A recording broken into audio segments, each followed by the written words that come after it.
La historia de Esteban se encuentra registrada en el libro de los Hechos de los Apóstoles, en el Nuevo Testamento de la Biblia. Esteban fue uno de los 7 diáconos elegidos por la iglesia primitiva para servir y asistir en las necesidades de la comunidad cristiana en Jerusalén. Hoy hablaremos sobre este mártir, sobre lo que marcó, sobre el antes y el después de su muerte. Pero antes de seguir, miremos la historia desde mucho más atrás. Hubieron unos factores que influyeron antes de que se preparara el camino hacia Esteban. Primero, la venida del Espíritu Santo. Después que Jesús ascendió al cielo, le dijo a sus discípulos que esperaran al Espíritu Santo. Ellos se encontraban en el Pentecostés. El Pentecostés fue una actividad judía que celebraba 50 días después de la Pascua.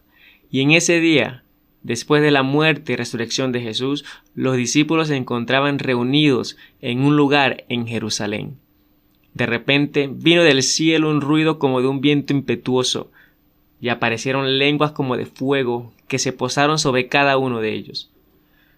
Fueron todos llenos del Espíritu Santo, y comenzaron a hablar en diferentes lenguas. El evento del Pentecostés es considerado el nacimiento de la iglesia cristiana y marcó el comienzo del Espíritu Santo en la vida de los creyentes. El segundo factor, el primer hombre sanado que registra la Biblia después de la llegada del Espíritu Santo. Esto tiene mucho que ver con Esteban. Después del evento del Pentecostés, Pedro y Juan, 2 de los apóstoles de Jesús, se encontraron con un hombre paralítico que estaba sentado junto a la puerta del templo de Jerusalén, conocido como la Puerta Hermosa. El hombre paralítico pedía limosnas a las personas que entraban al templo. Pedro y Juan iban pasando y lo miraron, y Pedro le dijo: «No tengo plata ni oro, pero lo que tengo te doy. En el nombre de Jesucristo de Nazaret, levántate y anda». Luego Pedro tomó al hombre de la mano derecha y lo levantó. Al instante, los pies y los tobillos del hombre fueron fortalecidos, y él se puso de pie y comenzó a caminar alabando a Dios. Después de la llegada del Espíritu Santo, el poder fue derramado a todos los creyentes. Y aunque Pedro y Juan enfrentaron la persecución y la amenaza de las autoridades, su valentía y confianza en Jesús no se tambalearon. Continuaron predicando el Evangelio y enfrentando la oposición con valor y fe. En ese momento, la iglesia primitiva estaba experimentando un rápido crecimiento después de la llegada del Espíritu Santo, después de la levantada del cojo. Pero surgieron tensiones y quejas entre los creyentes de habla griega y de habla hebrea. Ante esta situación, los apóstoles convocaron a toda la congregación de creyentes y les pidieron que seleccionaran a 7 hombres de buen testimonio, llenos del Espíritu Santo y sabiduría, para encargarse de la tarea práctica de distribuir los alimentos a las viudas necesitadas y asegurarse de que todos fueran atendidos adecuadamente. La congregación estuvo de acuerdo en la propuesta y eligieron a los 7 diáconos. Entre ellos estaba Esteban. Esteban es descrito como un hombre lleno de fe y del Espíritu Santo, conocido por su sabiduría y gracia. Además de su servicio práctico, Esteban también predicaba y realizaba milagros entre la gente. Sin embargo, sus enseñanzas y testimonios provocaron la oposición de algunos judíos que comenzaron a discutir con él. Finalmente, algunos judíos acusaron a Esteban de blasfemar contra Moisés y contra Dios. Lo llevaron ante el sumo sacerdote. Allí, Esteban pronunció un discurso en el que repasó la historia del pueblo de Israel y acusó a los líderes judíos de rechazar y perseguir a los profetas enviados por Dios. Esteban se levantó con valentía y les habló toda la historia del pueblo de Israel hasta ese momento.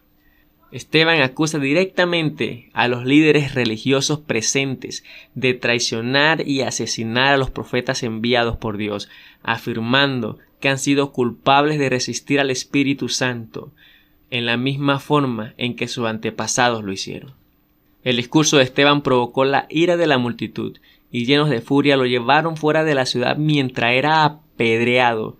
Esteban oró por aquellos que los estaban ejecutando, pidiendo a Dios que no les tuviera en cuenta su pecado. La historia de Esteban destaca su valentía y fidelidad a pesar de la persecución y el martirio. Su muerte marcó el comienzo de una fuerte persecución contra los primeros seguidores de Jesús en Jerusalén, y también se considera el primer mártir cristiano registrado. El testimonio y la muerte de Esteban tuvieron un impacto significativo en la expansión del cristianismo. Después de su muerte, la persecución aumentó y muchos creyentes se dispersaron de Jerusalén, llevando consigo el mensaje de Jesús a otras regiones, lo que contribuyó a la difusión del cristianismo en el mundo antiguo.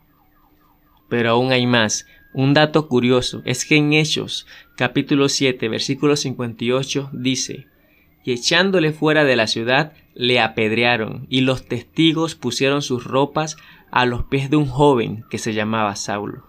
La Biblia nos ha enseñado el traspaso de poder a lo largo de la historia de Israel, así como Moisés a Josué o de Elías a Eliseo. El traspaso del manto, se refiere a un acto simbólico en el cual un líder o profeta transfiere su autoridad y ministerio a otra persona designada como su sucesor. El manto es un símbolo de la autoridad y el poder espiritual. Y este manto fue puesto a los pies de Saulo. Este joven llamado Saulo, mencionado aquí por primera vez en relación con la muerte de Esteban, se convertiría más tarde en el apóstol Pablo, uno de los líderes más influyentes del cristianismo primitivo. Su participación en este evento marca el comienzo de su historia y su transformación posterior como seguidor de Jesús.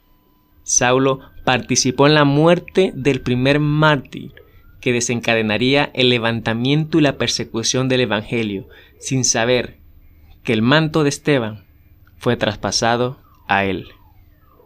Esto es épico.